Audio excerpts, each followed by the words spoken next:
ان جو پاکستان کے ان خدشات کو ثابت کرتا ہے دنیا کے سامنے. یہ ثبوت ہے، اگر یہ دو ثبوت ہے، یہ دو مثالیں بھی پیش کی جائے کہ کس طرح بھارتی کانسپیرنسی کے ذریعے پاکستان کی سرزمین کو استعمال کر کے اپنے ناپاک مقاصد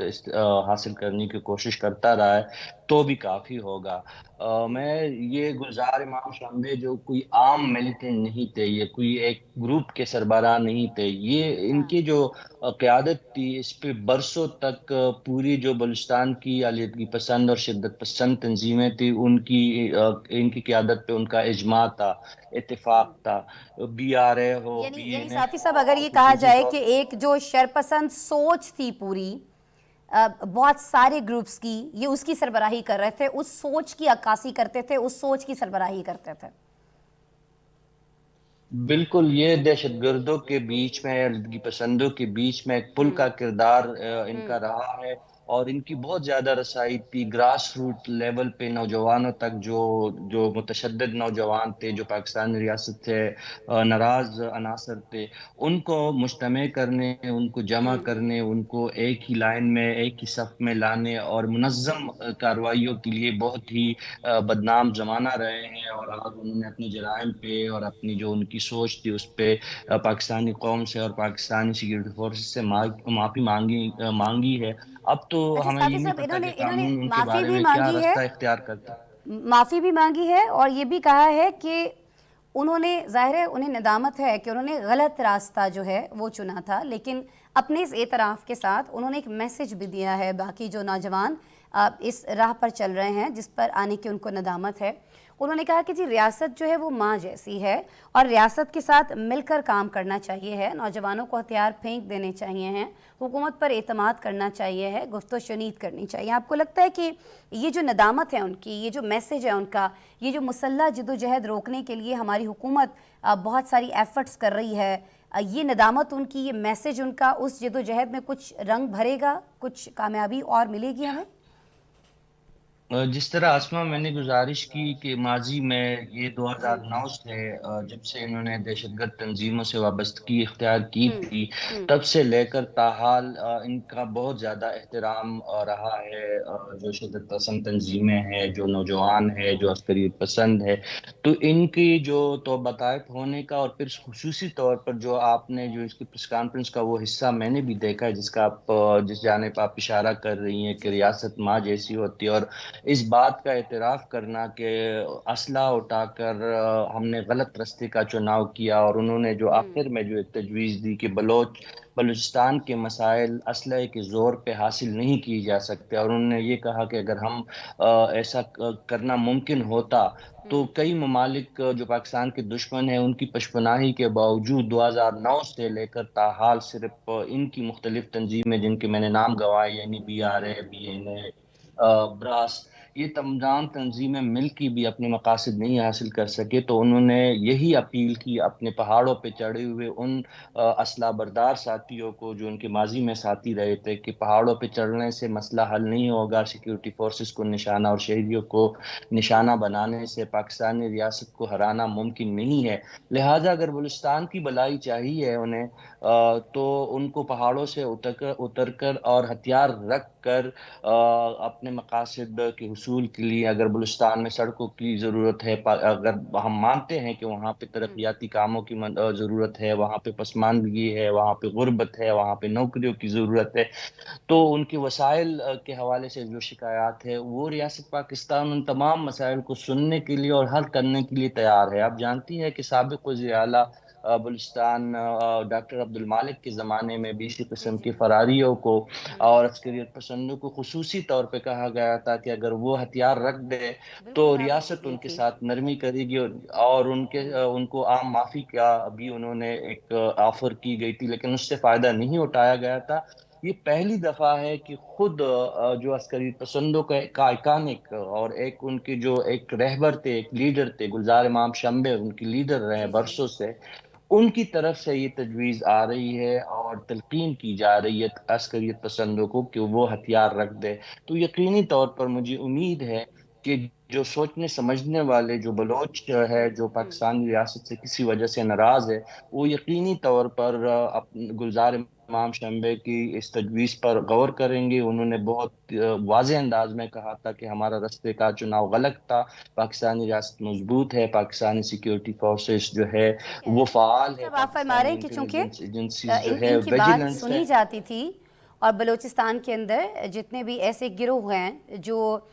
بغاوت پر ہیں اور جو حکومت کی بات ماننے کو تیار نہیں ہیں، کچھ گلے ہیں، کچھ شکوے ہیں، انہیں وہ بیٹھ کر نہیں حل کرنا چاہتے ہیں، ہتھیار اٹھا کر حل کرنا چاہتے تھے۔ اور یہ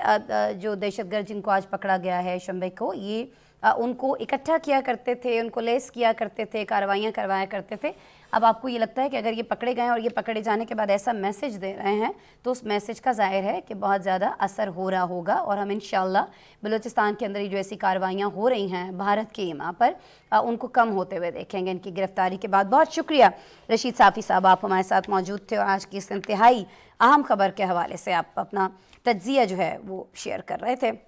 بڑی اہم خبر جی، پاکستان میں دہشت گردی کی روک تھام کے لیے حکومت جو اقدامات کر رہی ہے ان میں ایک بڑا قدم ISI نے بڑا ایک اہم آپریشن کیا ہے۔ دنیا بھر میں یہ اپنی نوعیت کا دوسرا آپریشن ہے۔ اگر ہم پاکستان کی بات کرتے ہیں تو یہ پاکستان میں اپنی نوعیت کا پہلا آپریشن ہے، کامیاب آپریشن ہے، جس کے تحت انہیں اریسٹ کیا گیا، پھر انہیں میڈیا کے سامنے پیش کیا گیا، اور وہ ساری چیزیں جو یہ کیا کرتے تھے حکومت کے خلاف اور جو لوگوں کو اکسایا کرتے تھے، انہوں نے اعتراف کیا ہے کہ وہ چیزیں غلط تھیں، اور جو لوگ ابھی بھی یہ کر رہے ہیں ظاہر ہے کہ انہی کی ایک ترغیب پر کر رہے تھے، تو انہوں نے کہا ہے کہ وہ واپسی کی راہ لیں، وہ مذاکرات کی راہ لیں، حکومت سے جو اپنے معاملات ہیں انہیں بات چیت کے ذریعے حل کریں۔ ہتھیار اٹھانا اور اس طرح سے اپنی ریاست کے خلاف کارروائیاں کرنا، ریاست تو ظاہر ہے ماں ہوا کرتی ہے، تو اس دھرتی کے خلاف کارروائیاں کرنا جو ہے وہ بہتر نہیں ہے۔ مذاکرات کرنا، بات چیت کرنا ہی مسئلوں کا حل ہوا کرتا ہے۔ لیٹس سی، لیکن امید ہے کہ انشاءاللہ ان کے جو میسیج ہے یہ سننے کے بعد بہت سارے جو نوجوان ہیں اس وقت اسلحہ اٹھائے ہوئے وہ اسلحے کو پھینکیں گے اور حکومت سے مذاکرات کر رہے ہوں گے، بات کر رہے ہوں گے۔ ایک اور جی، یہ بڑی خبر تو ہم نے آپ سے شیئر کی، ایک اور بڑی خبر آج ہمارے پاس آئی ہے، انفیکٹ بہت دنوں سے آ رہی ہے، اور یہ خبر آج ہم نے سوچا کہ ضرور آپ سے ڈسکس کی جائے، کیونکہ اب یہ خبر جو دن گزرتے جا رہے ہیں یہ خبر مزید بڑی بنتی جا رہی ہے۔ بڑی اس لیے بنتی جا رہی ہے خبر کہ وقت جو ہے وہ بہت کم ہوتا جا رہا ہے۔ کہا یہ جا رہا ہے کہ امریکہ جو ہے وہ ڈیفالٹ کر جائے گا۔ جی ہاں، آپ نے صحیح سنا، امریکہ ڈیفالٹ کر جائے گا۔ اس سے پہلے ہم شری لنکا کے بارے میں سنتے رہے ہیں، اور پاکستان دشمن جو عناصر تھے انہوں نے یہ پھیلانے کی کوشش کی بات کہ جی پاکستان ڈیفالٹ کر جائے گا خدا نخواستہ، لیکن اب ہم آپ کو یہ خبر دے رہے ہیں کہ امریکہ سپر پاور، اس کے بارے میں یہ خبریں آ رہی ہیں کہ وہ بہت جلد ڈیفالٹ کر جائے گا اگر کچھ اہم فیصلے نہیں لیے جاتے ہیں۔ ناظرین، دنیا پر پابندیاں لگا کر ڈالر کو بطور ہتھیار استعمال کرنے اور نمبر 1 عالمی طاقت ہونے کا دعوے دار امریکہ تاریخ کے سب سے بڑے معاشی بحران کا شکار ہے۔ یہ ملک 31.4 ٹریلین ڈالر قرض تلے دب چکا ہے۔ صدر جو بائیڈن اور ریپبلکنز کی اکثریت کے حامل ایوان نمائندگان میں جاری سیاسی محاذرائی کے باعث ملک کے ڈیفالٹ کر جانے کے سائے اب بھی منڈلا رہے ہیں۔ ڈیموکریٹس کا اصرار یہ ہے کہ قرض کی مقررہ حد کو بڑھایا جائے، لیکن ریپبلکن اس پر کسی صورت سمجھوتا کرنے کو تیار دکھائی نہیں دیتے ہیں، اور وہ اخراجات میں کمی کا مشورہ دیتے ہیں۔ ناظرین، صدر جو بائیڈن اور ایوان نمائندگان کے اسپیکر کیون ان کے درمیان انہی معاملات کو طے کرنے کے لیے ایک اور ملاقات ہوئی ہے۔ پہلے بھی ملاقات ہوئی تھی، لیکن یہ جو ملاقات ہے اسے نتیجہ خیز تو قرار دیا جا رہا ہے، لیکن ابھی تک کوئی حتمی معاہدہ طے نہیں پا سکا ہے۔ کہا یہ جا رہا ہے ناظرین کہ 1 جون سے پہلے قرض حاصل کرنے کی حد میں اضافے کی ڈیل نہیں ہوتی ہے تو کھربوں ڈالرز کے مقروض دنیا کی سب سے بڑی معاشی طاقت کریش کر جائے گی۔ امریکی معیشت ڈیفالٹ ہوئی تو اس کے اثرات ظاہر ہے کہ پوری دنیا پر پڑیں گے۔ سپر پاور کے لیے یہ وقت مشکل کیوں قرار دیا جا رہا ہے، اور کیا ریپبلکنز اور ڈیموکریٹس کے درمیان جاری بات